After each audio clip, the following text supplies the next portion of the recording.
आज हम चर्चा करेंगे क्वांटम नंबर्स के न्यूमेरिकल पोर्शन पर। कल हमने आपको क्वांटम नंबर यानी क्वांटम संख्याओं का पोर्शन क्लियर किया था, तो उसको आपने कॉन्सेप्ट क्लियर किया होगा। आइए न्यूमेरिकल के माध्यम से उसको और स्पष्ट करते हैं।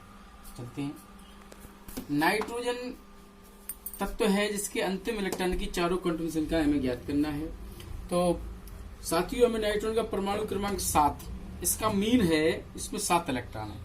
इलेक्ट्रॉनिक विन्यास बनाते हैं 1s2, 2s2, 2p3। तो इसका जो 7वां अंतिम इलेक्ट्रॉन है, पहले दूसरे 2 यहाँ पे, तीसरे चौथे यहाँ पर, इस वक्त 5वां, 6वां, 7वां, ये नंबर ऑफ इलेक्ट्रॉन, ये हमारा 7वां है, ये हमने सेलेक्ट। अब हम देखते हैं मुख्य क्वांटम संख्या n माने इसका कोष होता है, तो आप देख पा रहे हैं 2, बाहरी कोष जो यहाँ उपस्थित है उसकी नंबर कितनी है 2। l उपकोष को डिनोटेड करता है, तो हमने बताया था उपकोष के आधार पर l के मान फिक्स होते हैं। s के लिए 0, p के लिए 1, तो हमारा p है तो 1 मान आ गया। m के लिए, इस ऑर्बिटल के लिए -1, 0, +1, 3 वैल्यू हो गई। तो हमारा जो 7वां इलेक्ट्रॉन है वो लास्ट ऑर्बिटल में, इसलिए m का मान +1 हो गया। s के लिए ऊपर की ओर वामवर्त इलेक्ट्रॉन है तो -1/2। इस प्रकार से NLMS के मान हमारे 7वें इलेक्ट्रॉन के लिए क्लियर। दूसरा प्रश्न मैंने सेलेक्ट किया 3d6 में 6वें इलेक्ट्रॉन के लिए, तो d में 5 ऑर्बिटल बनते हैं। हुंडे के नियमानुसार पहले 5 में 1-1 इलेक्ट्रॉन बढ़ते हैं, पहला, दूसरा, तीसरा, चौथा, 5वां, और ये हमारा सिलेक्ट 6वां डाउन का इलेक्ट्रॉन है। तो n का मान यहाँ पर 3 आप देख पा रहे हैं, और l का मान अब d है, तो d के लिए 2 होता है, s के लिए 0, p के लिए 1, d के लिए 2, f के लिए 3, और m का मान अब इसके अकॉर्डिंग -2 से स्टार्टअप होता है। तो पहले ऑर्बिटल में हमारा इलेक्ट्रॉन है तो -2 हो जाता है।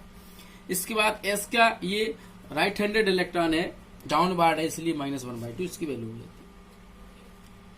पोटेशियम 19वें इलेक्ट्रॉन के लिए हम गणना करना है, तो 19 ही इलेक्ट्रॉन होते हैं। पोटेशियम विन्यास बनाया 1s2, 2s2, 2p6, 3s2, 3p6, 4s1। यहाँ पर मैं बताना चाहता हूँ साथियों, 19 इलेक्ट्रॉन है तो किसी भी इलेक्ट्रॉन के लिए हम गणना कर सकते हैं, एनी वन, लेकिन लास्ट इलेक्ट्रॉन पराया लिया जाता है, क्योंकि बाहरी कोष का अनस्टेबल होता है। स्थायित्व प्राप्त करने के लिए बाहरी कोष को ही टारगेट किया जाता है, तो इसलिए मोस्टली बाहरी कोष से इलेक्ट्रॉन का अध्ययन किया जाता है। तो हम चौथे में देखते हैं 4s1, s में एक ऑर्बिटल है, एक ही इलेक्ट्रॉन। n बराबर आप देखें 4 है इसके लिए, l का 0 क्योंकि s है, l 0 होता है तो m ऑलरेडी 0 होता है, -+0 0 ही होता है। s वामवर्त है तो +1/2 आसान है। चौथा प्रश्न में लिया 4f7 के लिए, 4f में 7 ऑर्बिटल होते हैं, तो बनाया 7 ही इलेक्ट्रॉन सिंगल, तो हमारा 7वां ये इलेक्ट्रॉन है। n बराबर 4 है, l बराबर 3f के लिए, m का मान आप देखेंगे लास्ट में, इसलिए -3 से स्टार्टअप होगा, +3 तक जाएगा तो +3 ही होगा, s के लिए +1/2। अब यदि NLMS क्वांटम संख्याओं को मान दिए गए हैं तो हम इलेक्ट्रॉन विन्यास कैसे निकालते हैं। देखिए यहाँ हमने n का मान 2 दिया, l का 0, m का 0, s का -1/2, कहते हैं इलेक्ट्रॉन विन्यास चाहिए, तो हम इस मान से उपकोष पता चला लेते हैं, अंतिम उपकोष। तो n का मान 2 है यानी दूसरा हो गया कोष, l का मान 0 माने s उपकोष हो गया, m का मान 0 है, इसका मतलब या l 0 होता है तो m 0, s एक ही ऑर्बिटल बनता है। -1/2 का मतलब है कि सेकंड इलेक्ट्रॉन के लिए, अब चूंकि s में 2 इलेक्ट्रॉन होते हैं तो 2 इलेक्ट्रॉन हो गए, तो 2s2 इसका बाहर ही आया। अब इसका जो संपूर्ण इलेक्ट्रॉन विन्यास बनाते हैं तो भीतरी और बना लेते हैं 1s2, 2s2, इस प्रकार ये टोटल 4 बेरिलियम का इलेक्ट्रॉन विन्यास। तो इस प्रकार से हम दिए गए इलेक्ट्रॉनिक विन्यास से या इलेक्ट्रॉनिक नंबर से क्वांटम संख्या ज्ञात करते हैं, और क्वांटम संख्या अगर दी गई हो तो इलेक्ट्रॉन विन्यास भी ज्ञात किया जा सकता है। जी हमारे कुछ क्वांटम संख्याओं से रिलेटेड महत्वपूर्ण प्रश्न। बाकी ऐसे प्रश्नों को आप हल कर सकते हैं। किसी भी तत्व का इलेक्ट्रॉन विन्यास बनाइए और इसके किसी भी इलेक्ट्रॉन के लिए क्वांटम संख्या का मान ज्ञात कीजिए। क्वांटम संख्याओं से रिलेटेड कुछ नियम्स हैं, तो उन पर हम चर्चा करते हैं। पहला नियम है पाउली का अपवर्जन नियम। तो पहले हमें यह समझना है कि पाउली अपवर्जन नियम क्या है। किसी भी तत्व में 2 इलेक्ट्रॉनों के लिए चारों क्वांटम संख्याओं के मान समान नहीं हो सकते। इस नियम को पाउली का अपवर्जन नियम कहते हैं। कोई भी तत्व ले लें, उसमें 2 इलेक्ट्रॉन मिनिमम होना चाहिए, उन 2 के लिए हम चारों क्वांटम संख्याओं मान निकालते हैं तो डिफरेंस जरूर आता है। देखिए मित्रों, सोडियम 11 हमने यहाँ सेलेक्ट किया, इसके 10वें 11वें इलेक्ट्रॉन के लिए मत करते हैं। तो सोडियम 11 का विन्यास बनाया 1s2, 2s2, 2p6, 3s1। तो 11वां इलेक्ट्रॉन ये है 3s1, और 10वां 2p का 6वां इलेक्ट्रॉन है। तो 10वें इलेक्ट्रॉन के लिए ये हमारा 10वां इलेक्ट्रॉन है।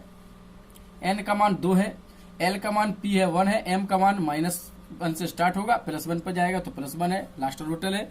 इस प्रकार से आप देख सकते हैं। और राइट हैंडेड इलेक्ट्रॉन है दक्षिण ध्रुव, तो s का मान -1/2।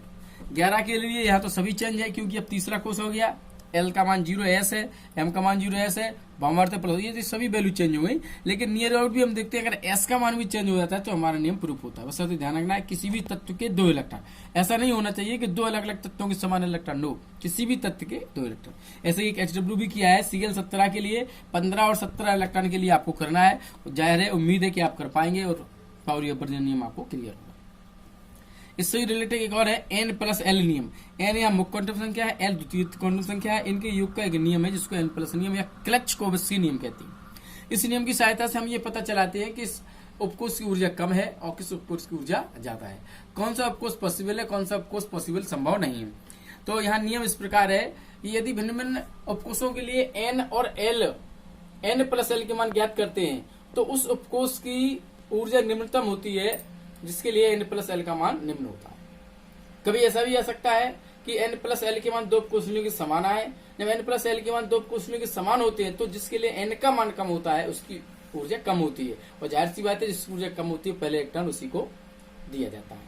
परंतु किसी उपकोष में यदि N और L के मान समान आ रहे हैं तो वो उपकोष पाए नहीं जाते हैं, क्योंकि मैंने बताया है N का मान 1 से स्टार्टअप होता है, L का मान 0 से। तो संख्या में वो बराबर हो सकते हैं लेकिन उनकी वैल्यू छोटी होती है। तो आइए देखते हैं, जैसे हमने सेलेक्ट किया 2s 2p 4s 3d 4p 5d 5p, ये उपकोष है, इनको हमें ऊर्जा के बढ़ते हुए क्रम में लिखना है। तो हमने एक तरफ उपकोष लिखे, एक तरफ N+L का मान लिखा। तो 2s हमारा पहला उपकोष है तो n का मान 2 है, s के लिए l का मान 0 तो 2 रहा, 2p के लिए 2, p है 1 हुआ 3 हो गया, 4s के लिए 4, s 0 है तो 4 रहा, 3d के लिए 3, d है 2 5 हो गया। इस प्रकार 5p के लिए 5 + 1 6, 4d के लिए 4 + 2 6। इस प्रकार से ये हमें N+L के मान मिले। अब जिसके लिए मान सबसे कम है उसकी ऊर्जा सबसे कम है। तो यहाँ देख पा रहे हैं 2 मान सबसे कम है, तो इन दिए गए उपकोषों में 2s की ऊर्जा सबसे कम है, तो 2s स्मॉलर देन 2p। इसके बाद हम देखते हैं 2p 3 मान है, फिर हम देखते हैं 4s क्योंकि 4 मान है। अब यहाँ देख पा रहे हैं आप 4d और 5p दोनों के लिए 6 वैल्यू आ रही है। तो हमें यहाँ देखना है N+L का मान इक्वल है परंतु n का मान में डिफरेंस है। n का मान 4d के लिए 4 है और 5p के लिए 5, तो n का मान स्लो है 4d के लिए, इसलिए हम 4d पहले आएगा और 5p बाद में जाएगा। तो ये इस प्रकार से हमने इनका ऑर्डर बनाया। ऐसा ही हम किसी का भी ये नियम अगर हमें उपकोषों का ज्ञान होता है तो आफव नियम अगर हमें नहीं भी आता है तो भी हम ये उपकोषों का क्रम इससे बना सकते हैं। अब 1p 2d 3 उपकोष नहीं होते, क्यों? तो ये देखिए आप, इनके लिए हम आपको बताना चाहते हैं। उपकोष 1p 2d 3f लिखे, n का मान लिखा और l का। आप देखें 1p के लिए n का मान भी 1 है और p है l का मान भी 1 है, तो आप देख पा रहे हैं n और l के मान इक्वल है। इसी प्रकार 2d में n का मान 2 है, l का मान भी 2 है, तो दोनों मान इक्वल है। ऐसे 3f में n और l के मान, तो मैंने भी बताया था N+L नियम के अनुसार जिनके लिए n और l का मान इक्वल होता है वो उपकोष पाए नहीं जाते। तो n और l का मान समान नहीं होता है, अतः दिए गए उपकोष पाए नहीं जाते, ये संभव नहीं होती। तो मित्रों ये हमारी क्वांटम संख्याओं से संबंधित आज की न्यूमेरिकल पोर्शन रहा, और आने वाले वीडियो में हम नए टॉपिक के साथ उपस्थित रहेंगे। तब तक के लिए नमस्कार है, घर पर रहे, सुरक्षित रहे, स्वस्थ रहे, अपना ऑनलाइन शिक्षण चालू रखें और मोस्टली अधिकांश विद्यार्थियों पर ये सूचना पहुंचाएं, उनको यूट्यूब चैनल सब्सक्राइब करें और बताएं ताकि वो भी अपना ऑनलाइन शिक्षण जारी रख सकें और अपने भविष्य को उज्जवल बना सकें।